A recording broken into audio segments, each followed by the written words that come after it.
नमस्कार, मैं ममता अपने YouTube चैनल में आप सभी का स्वागत करती हूँ। मेरी पिछली वीडियो अलंकार पर आधारित थी और उस वीडियो में मैंने आपको अलंकार के बारे में समझाया था और अलंकार के भेदों के बारे में बताया था।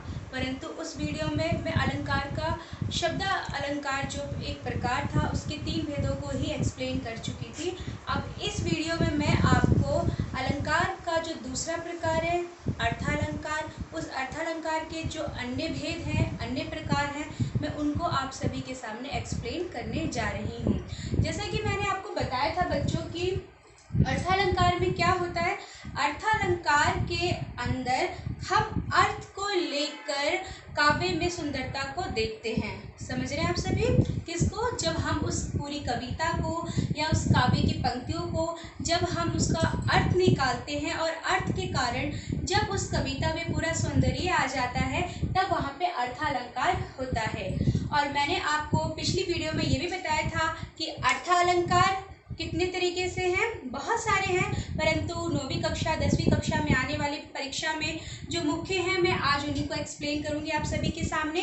तो जिसमें सबसे पहले उपमा का नाम लिया, फिर रूपक का नाम लिया, उत्प्रेक्षा, उसके बाद अतिशयोक्ति, अनियोक्ति और अंत में आपका मानवीकरण अलंकार आ जाता है।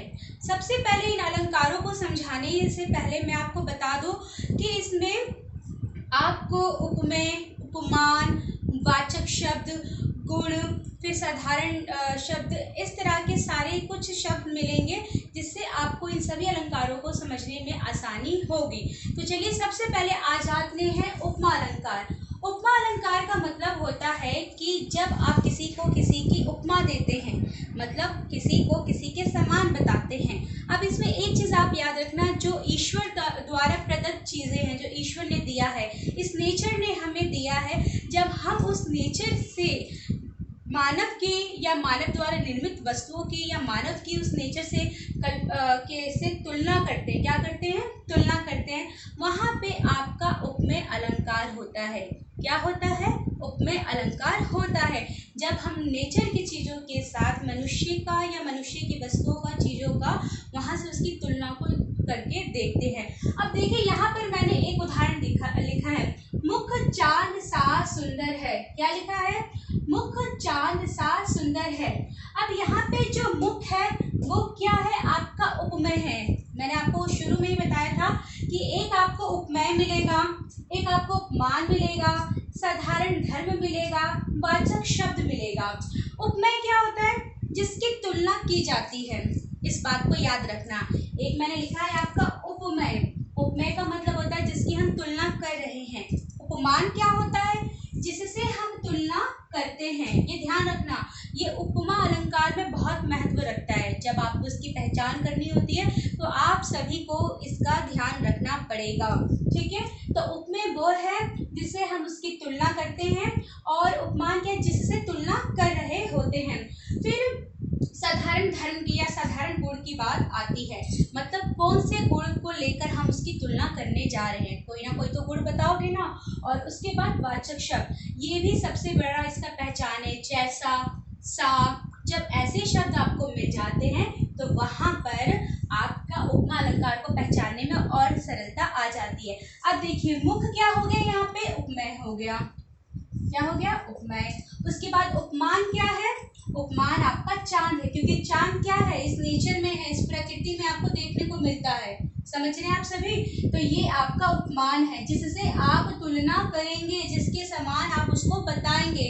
यानी आप चेहरे को, मुख को किसके समान बता रहे हैं? चांद की तरह बता रहे हैं। और गुण क्या है? सुंदर है। जैसे चांद सुंदर है वैसे उसका चेहरा सुंदर है। तो सुंदर क्या हो गया? उसका गुण हो गया। साधारण धर्म हो गया। और सा क्या निकला? आपका वाचक शब्द। क्या निकला? वाचक शब्द निकला। समझ रहे हैं? इसी तरीके से मैं कहूँ पीपल पात सरिस मंडोला। सरिस मतलब उसकी तरह।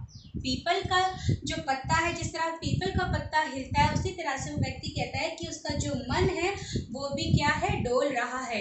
डोलना क्या है? उसका गुण है। वहाँ पे वो साधारण धर्म आ जाता है। पीपल का पत्ता क्या है? मनुष्य ने पैदा नहीं किया, वो नेचर में आपको मिल रहा है। समझ रहे हैं आप लोग? प्रकृति ने हमें दिया है, ये पेड़ पौधे चाहे सूरज चांद पहाड़, ये नेचर द्वारा हमें मिले हैं। तो वहाँ पर क्या है? पीपल का पत्ता आपका उपमान बन जाता है। जहाँ पे यहाँ पे चाँद उपमान था, वहाँ पे पीपल का पत्ता उपमान बन जाता है। उसी प्रकार से मुख के स्थान पे वो क्या हो गया, उसका मन जो है क्या है, डोल रहा है, और डोलना क्या है, गुण है। पीपल, और वहाँ पे जो सरिस मैंने कहा, वो वहाँ पे सरिस आपका क्या आ जाएगा, वाचक शब्द आ जाएगा, यानी उसकी तरह। ठीक है, उम्मीद करती हूँ कि आपको उपमा अलंकार समझ में आ गया होगा। अब अगला है आपका रूपक अलंकार। रूपक अलंकार के जब आप शब्द को ही देखते हैं तो आप यहाँ से क्या निकालेंगे, रूप। क्या निकालेंगे, रूप निकालेंगे। समझ में आ रहा है, रूप। तो रूप में क्या होता है कि वहां पे उपमेय और उपमान में कोई भेद नहीं रहता, वो अभेद हो जाते हैं, वो एक जैसे हो जाते हैं। समझ रहे हैं, हम उसको उसका पूरा रूप दे देते हैं। क्या कर देते हैं, मैंने कहा नीलिमा चांद जैसी सुंदर है। मान लीजिए मैंने एक आपके सामने वाक्य लिखा कि नीलिमा चांद जैसी सुंदर है, और मैं कहूँ कि नीलिमा चांद है। ठीक है, जैसे यहाँ पे लिखा है था पहले वाक्य में मुख चांद सा सुंदर है, फिर मैंने लिख दिया मुख चंद्र है। ठीक है, यानी उस चेहरे को ही, पूरे फेस को ही हमने क्या बता दिया, चांद बता दिया, यानी हमने उसको उसका पूरा रूप दे दिया। जैसे एक और बचपन में हमने पंक्तियां याद की थी, मैया मैं तो चंद्र खिलौना ले हो, यानी श्री रामचंद्र जी क्या कह रहे हैं कि माता मुझे तो वो जो आसमान में चांद है ना, वो मेरा खिलौना है, आप उसे ही ला कर दो। यानी चांद जैसा खिलौना नहीं मांगा, चांद को ही वो अपना खिलौना समझ रहे हैं, और अपनी माता से, कौशल्या माता से वो चांद मांगने का पूरा आग्रह करते हैं। तो उम्मीद करती हूँ उसको भी समझ गए होंगे। यहाँ पे आपको याद रखना है कि उपमेय और उपमान में क्या होता है, कोई भेद नहीं होता है। यानी उपमेय जो है उपमान के जैसा नहीं होता, बिल्कुल उसको हम उसका रूप दे देते हैं। ठीक है, उसके बाद आता है उत्प्रेक्षा अलंकार। उत्प्रेक्षा अलंकार की खासियत क्या है, अगर आपको नहीं पहचान में आ रहा तो कुछ इसके शब्द है। क्या शब्द है, जैसे कि मानो, मनहु, जनहु। ठीक है, जब आपको इस तरह के शब्द मिलते हैं, वो उत्प्रेक्षा अलंकार को पहचानने में आपको बहुत ही आसानी देते हैं। जैसे मैंने लिखा कि मुख मानो चंद्र है, ये उत्प्रेक्षा अलंकार का मैंने एक उदाहरण लिखा है यहाँ पर, कि हम क्या कह रहे हैं कि मुख मानो चंद्र है, यानी यहाँ पर हम उसको मानने की कल्पना करते हैं, कि हम उसको स्वीकार करते हैं कि वो उसकी तरह है। समझ रहे हैं, तुलना नहीं कर रहे, उसको स्वीकार करें कि वो उसकी तरह है वहाँ पर। तो हम, और इसको पहचानने के लिए जो सबसे अच्छा है, मानो, मनहु, जानो, जनहु, इस तरह के शब्द आपको पंक्तियों में अवश्य देखने को मिलेंगे। अगर आपको पंक्तियों में मानो, मनहु, जनहु इस तरह के शब्द दिखते हैं तो आप बहुत आसानी से वहाँ से उत्प्रेक्षा अलंकार को छांट सकते हैं और ढूंढकर लिख सकते हैं। उसके बाद आता है अतिशयोक्ति अलंकार। बहुत ही अच्छा अलंकार है, और इसका भूषण जी ने बहुत अच्छे से इसका प्रयोग किया है। समझ रहे हैं, तो यहाँ पर, और भूषण जी ने भी प्रयोग किया, इसके साथ बहुत सारे कवि भी इसका प्रयोग करते हैं। यहाँ लिखा ये है चंद्र है। मैंने एक ही उदाहरण से लेकर इसको अलग अलग बताने की कोशिश की कि अगर आता भी तो आप बड़ी आसानी से छाट सकते हो, आप उसमें कंफ्यूज नहीं हो गए। जैसे कि उपमा के लिए मैंने बता दिया था कि मुख चांद सा सुंदर है, अगर मैंने ये बता दिया मुख चंद्र है, यानी हम उसको पूरा रूप दे रहे हैं। ठीक है, मुख को चांद ही बता दे रहे हैं, उसको पूरा रूप दे रहे हैं। उत्प्रेक्षा में मैंने आपको बताया अलंकार में कि मुख मानो चंद्र है, हम उसमें मान रहे हैं उसको। ठीक है, और उसके बाद अतिशयोक्ति की बात आती तो ये है चंद्र है, यानी हमने क्या बता दिया जो पॉसिबल नहीं है। समझ रहे हैं, अतिशयोक्ति में क्या होता है कि जब हम किसी का बड़ा चढ़ाकर वर्णन करते हैं, समझ रहे हैं कि मतलब उसकी शक्ति, उसका सामर्थ्य उतना नहीं है, परंतु हम उससे अधिक उसको वहां तक पहुंचा देते हैं, उसके अनुसार हम उसको मान लेते हैं, तब वहां पर हमारा क्या हो जाता है, अतिशयोक्ति अलंकार होता है। जैसे मैंने यहाँ पे लिखा है यह चंद्र है, यानी मैंने उसको पूरा चंद्र बना दिया, उसी को मैं चंद्र मान रही हूँ। मैंने लिख दिया यह सूरज है, मैं उसको सूरज मान रही हूँ। ठीक है, लेकिन ऐसा होता नहीं है, पर हम उसकी तरह उसकी शक्ति सामर्थ्य के अनुरूप उसको पूरा बना देते हैं, उसको वो घोषित कर देते हैं कि यह वही है। जैसे कि दो उदाहरण मैं आपको और देती हूँ। आगे नदियां पड़ी अपार, घोड़ा कैसे उतरे पार, राणा ने सोचा इस पार, तब तक चेतक था उस पार। यानी जब महाराणा प्रताप देखते एक बहुत बड़ी नदी को, ठीक है, तो वो सोचते हैं कि मैं कैसे इस नदी को पार करूंगा। बस उन्होंने मन में कल्पनाएं की, अपने मस्तिष्क में सोच ही रहे होते हैं, तब तक क्या देखते हैं कि उनका जो चेतक था, जो घोड़ा था, वो उनको क्या करता जो कि संभव नहीं है, लेकिन यहाँ पे बढ़ा चढ़ा के उसके शौर्य, उसके सामर्थ्य को दिखाने के लिए यहाँ पे जो कवि महोदय हैं उसका वर्णन करते हैं। एक उदाहरण और है कि हनुमान की पूछ में लगन न पाई आग, लंका सगरी जल गए, गए निशाचर भाग।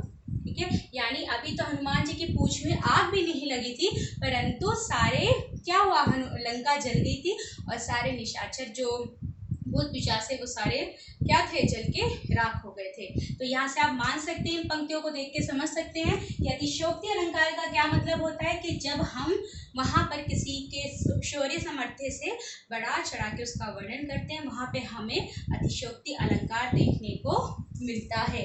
उम्मीद करती हूँ कि आपको ये चारों अलंकार समझ में आ गए होंगे। अब हम आगे बढ़ते हैं अनियोक्ति अलंकार की ओर। हमारा पांचवा अलंकार अनियोक्ति अलंकार।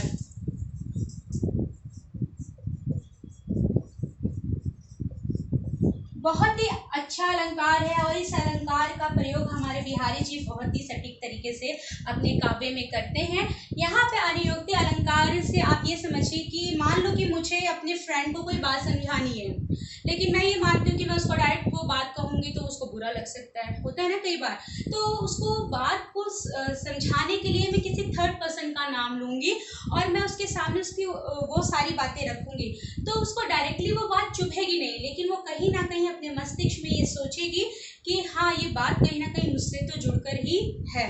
तो हो सकता है कि वो उस बात पे अमल करेगी, अगर वो गलत बात है तो उसको सुधारने की भी वो कोशिश करेगी। तो यहाँ पर मैं आपको राजा जयसिंह के दरबार का एक किस्सा बताती हूँ कि वो एक ऐसी नववधु को लेकर आए थे जो बालिका के रूप में थी और अपने राजकाज जो सबको छोड़ त्याग कर वो उसी के इर्द गिर्द घुमा करते थे। तो जो वहाँ के दरबार के जो लोग थे वो बड़े परेशान हुए कि राजा को अपने राजपाट का कुछ होश खबर ही नहीं रहता। तो वहाँ पर फिर बिहारी जी तक ये बात पहुंचती है, तो बिहारी जी भी सोचते हैं अब राजा को उनको उनके कर्तव्यों को याद दिलाने के लिए हमें कुछ ना कुछ तो करना पड़ेगा। तो राजा के दरबार में वो जाते हैं और एक अप्रत्यक्ष रूप से, यानी हम डायरेक्टली नहीं, इसमें इनडायरेक्टली काम होता है, अप्रत्यक्ष रूप से हमें जब किसी को बात समझानी है तो वहाँ पे अनियोक्ति अलंकार का प्रयोग किया जाता है। तो बिहारी ने बहुत सुंदर कहा था कि नहीं पराग नहीं मधुर मधु, नहीं विकास यही काल, अली कली सोही बदियो आगे कौन हवाल। में एक बार लिख देती हूँ और फिर एक्सप्लेन करती हूँ आप सभी के सामने।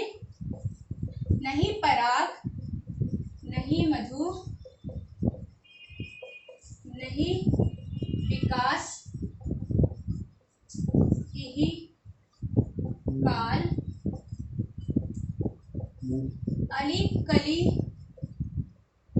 अली कली ही सो बधियो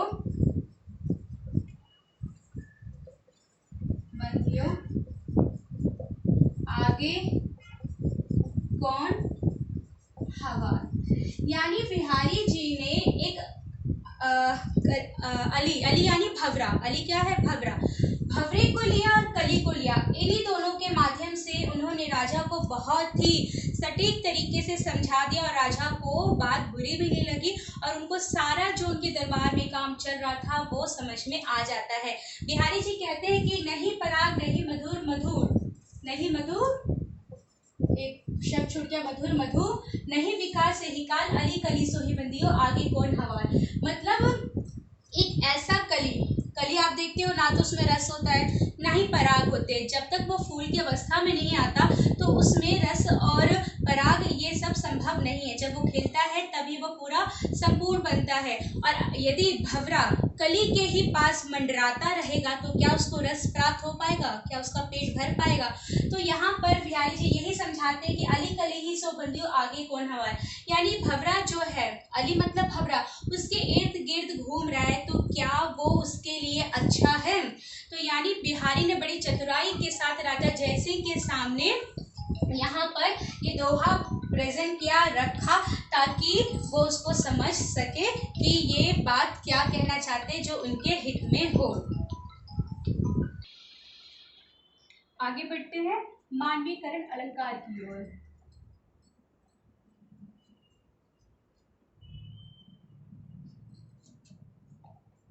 मानवीकरण अलंकार, इसमें क्या होता है बच्चों, जो जब हम प्रकृति को मानव का रूप दे देते हैं, प्रकृति से आप सभी रूबरू हैं, अच्छे से जानते हैं प्रकृति को, पेड़ पहाड़ नदियाँ और फूल जो भी है, चाहे वो पत्थर क्यों ना हो, जब हम उसको मानव का रूप देते हैं, किसका, मानव का रूप देते हैं, तब वहाँ पर हमारा मानवीयकरण अलंकार होता है। आप 9th क्लास में 10th क्लास में बहुत सारी कविता को पढ़ते हैं। जैसे मैं कहूँ कि आपने मेघ आए कविता पढ़ी होगी, मेघ आए बड़े बंठन के सवर के, पढ़ा है ना आपने।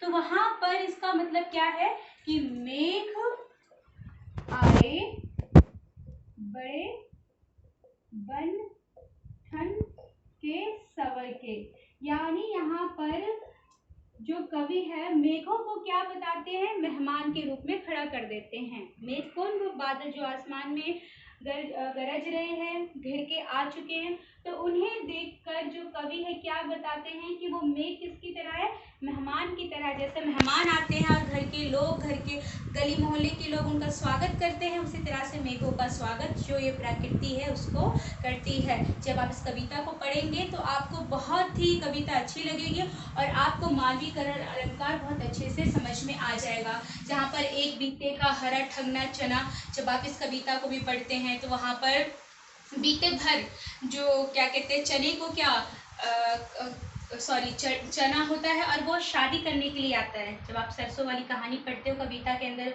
उस कविता को जब आप पढ़ते हो तो कैसे सरसों सयानी हो जाती है, हाथ पीले करके आ जाती है, मंडप में बैठ जाती है, अलसी चने को कहती है कि जो मेरे शीश के फूल को छुएगा मैं उसी को अपने हृदय का दान दूंगी। जब आप उस कविता को पढ़ते हो तो यहाँ पर किस तरह से उस पूरे प्रकृति के वातावरण को जो कवि हैं वो उसको मानव का रूप दे देते हैं। उम्मीद करती हूँ कि आपको सभी अलंकार, अर्थालंकार के बारे में समझ में आ गया होगा। उपमा अलंकार जहाँ पे हम उपमा देते हैं, रूपक में पूरा रूप दे देते हैं, उत्प्रेक्षा में हम मानते हैं मानो मनहु जनहु, इस तरह के आपको शब्द मिलते हैं जिससे आप उसको पहचान सकते हैं। अतिशयोक्ति में बढ़ा चढ़ा के वर्णन किया जाता है।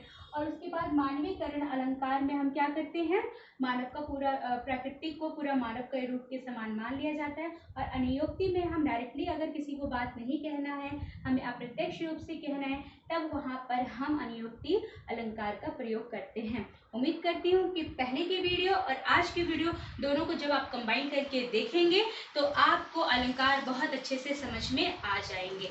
धन्यवाद।